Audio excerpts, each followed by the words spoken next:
예, 안녕하십니까. 일렉트릭 아이디어 TV 건반장입니다.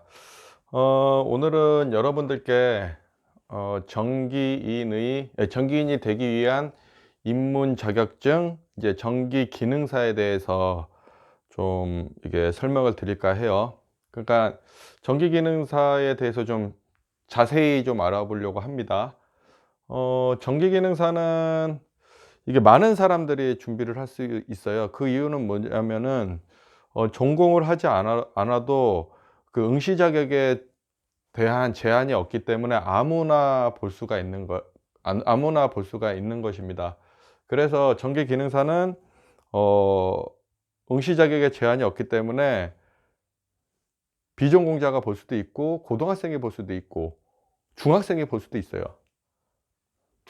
제한이 없기 때문에요. 그래서 이거 이제 퇴직하시고서 아니면 좀 준비하시는 이제 어르신들도 좀 계시고, 그다음에 인제 뭐 공업교 고등학교 졸업하시는 분들이 인제 취득하기도 합니다. 그다음에 비전공자가 전기 인이 되기 위한 입문 자격증으로 취득도 하고요. 그래서 인제 전기 기능사는 인제 크게 이제 1차 시험과 2차 시험으로 나눠져 있습니다. 1차 시험은 객관식이고 60 문제 1 시간 동안 풀고 36 개를 맞으면 합격입니다. 그다음에 2차 같은 경우는 이제 실기고 자급형이고 5 시간 4 시간 반에서 5 시간 정도 이제 시간이 주어지고요. 인제 실기를 채점을 하면 이제 그 작업형 실기를 이제 채점을 합니다. 채점을 하면 60점 이상이면 인제 합격이 되는 거죠. 실제 동작이 되냐 안 되냐에 따라서 합불이 결정된다고 보시면 돼요.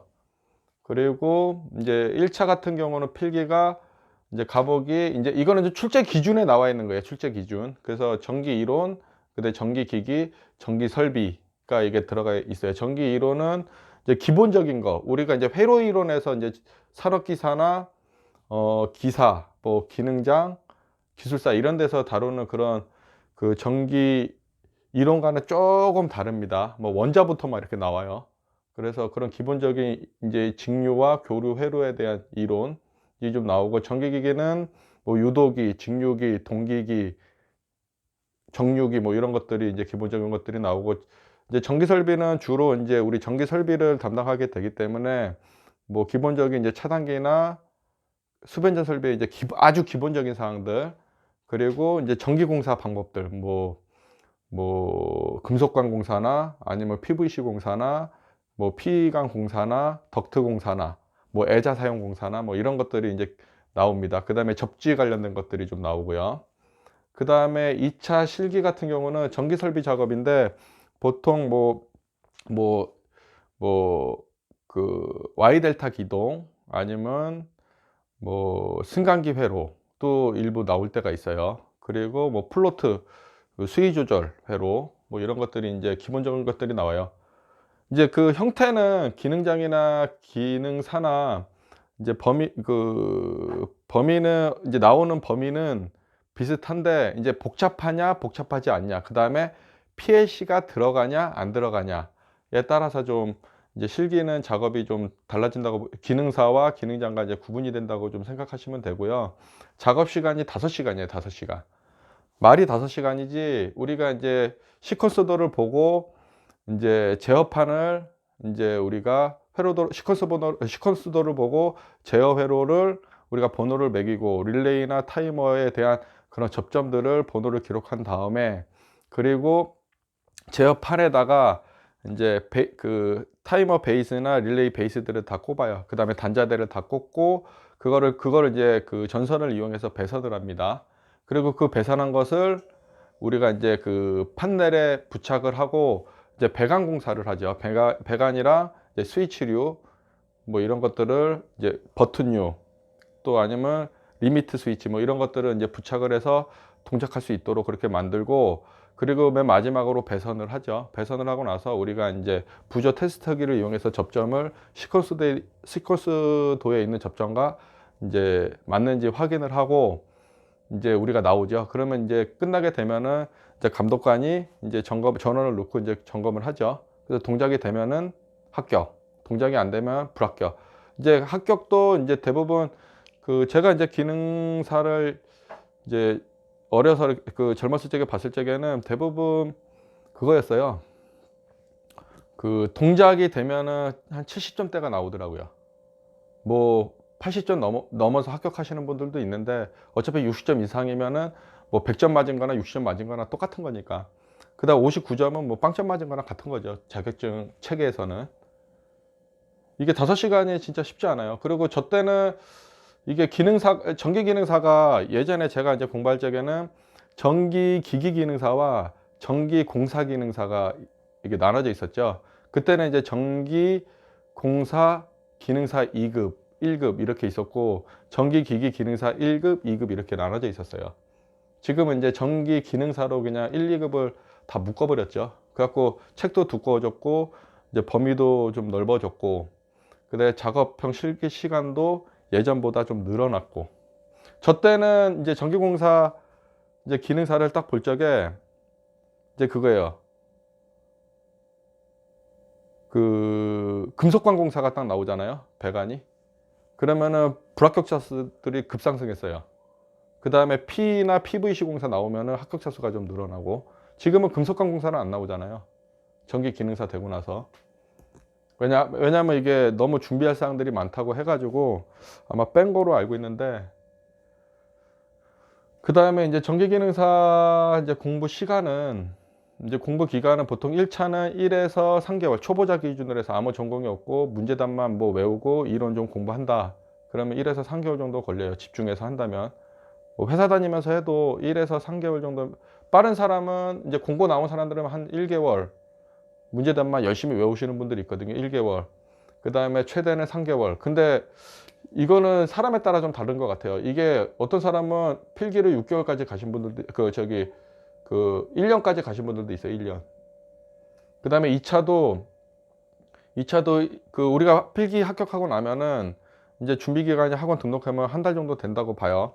그러면 학원에서만 연습하면은 뭐 퇴근해서도 가서 연습하고 아니면 고등학교 같은 경우 학교 수업 끝나고 나서 연습하고 그러면은 대부분 첫 번째 붙을 수가 있고, 재수 없을 경우 한 번 더 가는 경우도 있어요. 하지만 이제 비전공자가, 인문계 나온 비전공자가, 공기고 고등학교가 아닌 비전공자가 이제 실기시험을 보게 되면 첫 번째 떨어질 수가 있고, 첫 번째 붙을 수도 있고 사람에 따라 다르겠죠. 근데 이제 첫 번째 붙을 확률은 학원에서 정말 열심히 한 경우는 첫 번째 붙을 수가 있고, 그렇지 않은 경우는 두 번째까지, 두세 번째까지 가는 사람들이 있죠. 그래서 1년 넘긴 분도 제가 봤어요.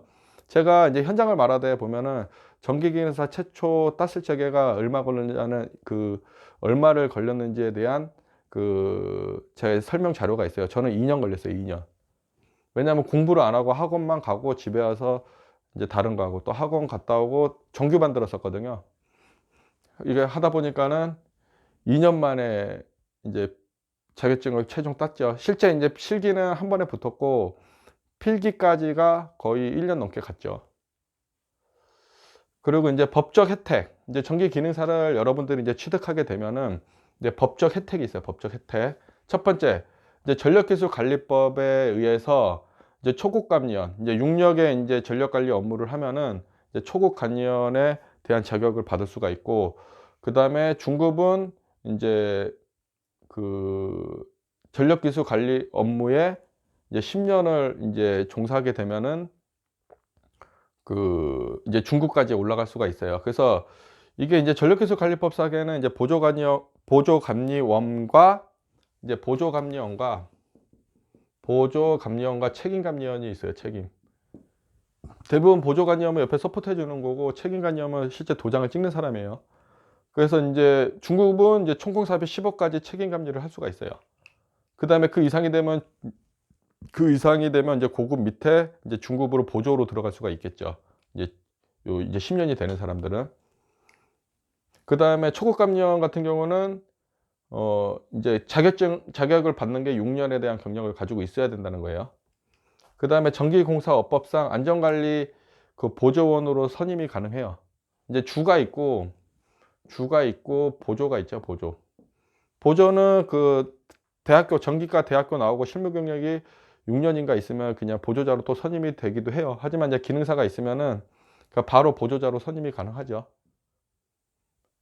그 다음에 이 보조자는 자체 선임도 가능하지만은 이제 대행이나 전문으로 하는 이제 업체에도 이게 보조자로서 역할을 할 수가 있어요. 그렇기 때문에 법적으로 필요한 자격증이 되겠습니다. 그 다음에 전기공사업법에 이제 초급, 중급 기술자로 이제 들어갈 수가 있고요. 그 다음에 이제 여기서 보면은 이제 제가 여기서 보면은 이제 이 자격증에 대해서 이제 어떤 사람들이 따는지를 제가 이렇게 기록을 해놨어요. 이제 무전공자가 이제 전기인으로 이제 입문하기 위해서 따시는 분들이 있고, 또 노후를 위해서 이제 전기 기능사를 따시는 분들도 계세요. 그 다음에 고등학교 고등학교 이제 공업계 고등학교 졸업자가 이제 따는 경우가 있어요. 공업계 고등학교 같은 경우는 자격증을 이제 3학년 2학기가 되면은 의무 검정이라는 걸 통해서 이제 실기만 보고 이제 취득을 할 수가 있습니다. 뭐 이거는 뭐 이제 특성화되어 있는 거니까요. 그 다음에 이제 전기 기능사를 여러분들께서 이제 취득을 하시잖아요. 그러면 상위 자격증으로 올라가기 위한 경력이 있는데, 이제 전기 기능사 취득 후 경력에 따라서 이제 상위 자격증 진출이 가능합니다. 비전공자도 가능한 거죠. 그러니까 산업기사 같은 경우는 기능사 그 자격을 취득하고 나서 1년에 대한 경력이 있으면은 산업기사를 볼 응시 자격이 주어지고요. 기사 같은 경우는 기능사 자격증을 취득하고 3년.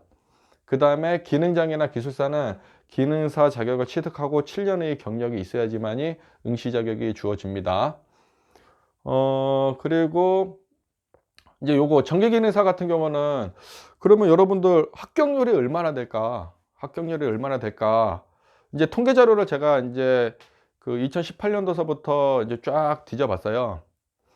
뒤져보니까 보통 필기 같은 경우는 작게는 14%, 많게는 이제 33%, 이제 30%대의 필기 합격률을 보이고요. 이제 실기 같은 경우는 짧게는 69, 많게는 93.7%, 90% 이상 이제 합격률을 보여요. 그래서 제가 이제 실기 같은 경우는 동작만 되면은 이제 붙을 수 있다라는 거고, 기능장 같은 경우도 동작이 되면 점수를 받을 수가 있는 거예요. 감점 사항들이 있으면 감점이 되지만은 그게 그 점수가 그렇게 많이 이렇게 차이가 나진 않는다는 거고, 기능장 같은 경우 얘네 필탑형 이제 2차의 필탑형 실기와 자격형 실기가 이제 혼합이 돼 가지고 50대 50이기 때문에 실제는 되게 많이 어려워졌지만은, 옛날 같은 경우는 이제 법이 2017년도 변경 전에는 이제 동작만 되면은 합격할 확률이 높았었거든요. 근데 동작이 됐더라도 기능장 같은 경우는 도면대로 이제 설치를 안 하게 되면 감점이 되게 심하게 될 수도 있어요. 그렇게 되면은 불합격까지 갈 수도 있지만 거의 그럴 가능성은 없고, 동작이 되면 일단은 합격 점수까지는 올라갔었습니다. 이게 동작이 안 되는 사람들이 많았던 거죠, 기능장 같은 경우는. 근데 이제 기능사 같은 경우는 뭐 동작되면 본인이 동작돼서 감독관이 부르지 않았다, 나중에 시험 봐가지고 그러면 합격됐다고 생각하시면 돼요. 그리고 다른 거 준비하시면 되겠죠. 그래서 이제 실기 같은 경우는 보통 60%의 합격률을 보이고 있다라고 생각하시면 돼요. 10명 중에 6명이 붙는 거예요. 실기 같은 경우는 뭐 10명 중에 한 3명 정도 붙는 거고요, 평균적으로. 요렇게 됐고, 그 다음에 이게 진출 분야. 이제 진출 분야는 그 전기 기능사를 따면 진출 분야는 어디가 있을 것 같아요, 여러분? 일단은 전기 공사업체를 갈 수가 있고, 그 다음에 전기 안전관리자 보조로도 갈 수가 있고, 빌딩이나 이런데. 그 다음에 생산 라인에 이제 제조 장비를 이제 전기 쪽을 보시는 쪽으로도 갈 수도 있고, 아니면 태양광 업체로도 갈 수도 있고, 태양광 업체에 이제 기술 인력으로도 이제 등록이 가능한 거죠. 그 다음에 이제 감리로도 활동을 할 수 있어요. 근데 기능사는 따면은 중국까지밖에 못 올라가요. 최고로 자기가 경력을 20년, 30년 따더라도 중국밖에 안 돼요. 그래서 진출분야는 그러니까 전기 설비가 있는 데는 모두 다 이제 진출이 가능하다라고 생각하시면 돼요. 뭐 시설관리 쪽이나 아니면 뭐 전기공사업체나 소방공사업체나 뭐 이런 데 다 들어갈 수 있어요. 그리고 이제 마지막으로 이 전기 쪽에 이제 자격증 중에 전기 기능사를 땄으면 일단은 기능사 자격증을 이제 비전공자가 좀 더 커리어를 쌓고 싶다. 그럴 경우는 이제 제가 여기다 적어 놨거든요. 철도 전기 신호 기능사나 승강기 기능사를 따시면은 이제 전기 쪽 따시면은 좀 좋을 것 같아요. 만약에 이제 뭐 그 다양하게 좀 건물 관리 쪽 자격증을 따겠다 그러면 보일러 기능사나 에너지 관리 기능사로 바뀌었나요? 지금은? 보일러 기능사나 아니면 공기 냉동 그 공조 냉동 기능사인가? 그런 것들 그다음에 가스 기능사, 위험물 기능사 뭐 이런 것들을 같이 이제 법정 자격증들을 같이 취득하시면 좋겠죠. 그래서 오늘은 전기 기능사에 대해 그리고 전기 기능사는요. 그 국가 기술 자격 이제 19년도 연보에 보면은 응시 접수 인력을 응시 접수 현황을 가지고 순위를 나눠 놓은 게 있어요. 거기에 5번째 순위를 자랑하고 있습니다. 10위 중에 5위를 차지하고 있습니다. 그만큼 인기가 높은 자격증이라고 생각하시면 돼요. 그리고 이 기능사를 이제 마지막으로 제가 하나 말씀드리면 이 기능사를 따고 뭐 취업이 뭐 되겠냐라고 생각하실 수 있는데 이 자격증 여러분들이 그걸 아셔야 돼요. 이제 이 자격증을 땄다고 해서 그 사람들이 모두 다 자격증과 관련된 일을 하는 건 아닙니다. 그렇기 때문에 항상 자격증은 뭐 많건 적정지간에 이제 필요를 하는 데가 반드시 있다라는 거고 여러분들이 전기공사업에 일하든 뭐 소방에 일하든 뭐 다른 쪽에 뭐 생산에 일하든 시설 관리에 일하든지 간에 일단 자격증 없는 사람들도 이제 자격증 가지고 가시다 보면은 만나실 수 있을 거예요. 그래도 현업에서 일을 하고 계시다는 거죠. 그러니까 이게 많고 적고를 떠나서 일단은 본인이 가지고 있는 게 좋은 거지 남이 많이 가지고 있는 게 중요한 건 아니잖아요. 그죠? 그러니까는 여러분들께서 일단 그런 이제 뭐 자격증 공급이 너무 많이 되지 않았냐 뭐 이런 것들은 너무 걱정하시지 마시고 이제 임해 주셨으면 좋겠고요. 이제 전기 기능사 자격증이 우리 전기의 어떻게 보면 좀 기본이 되는 자격증이라고 좀 생각하시면 돼요. 그래서 이제 따주시면은 비전공자가 따시면은 이제 전기에 대한 기본적인 이론을 알 수 있기 때문에 실무에도 도움이 되실 걸로 생각을 합니다. 실제 제가 이제 기능사를 따고 나서 전기공사업체에서 전기 배선을 하고 했는데 실제 많은 도움이 되었었습니다. 기능사나 기능장 같은 경우는 실무에 진짜 많이 도움이 되는 자격증은 맞아요. 그렇다고 해서 뭐 산업기사나 뭐 기사나 기술사가 도움이 안 된다는 그런 얘기는 아니고요. 이상 설명을 마치겠습니다. 감사합니다.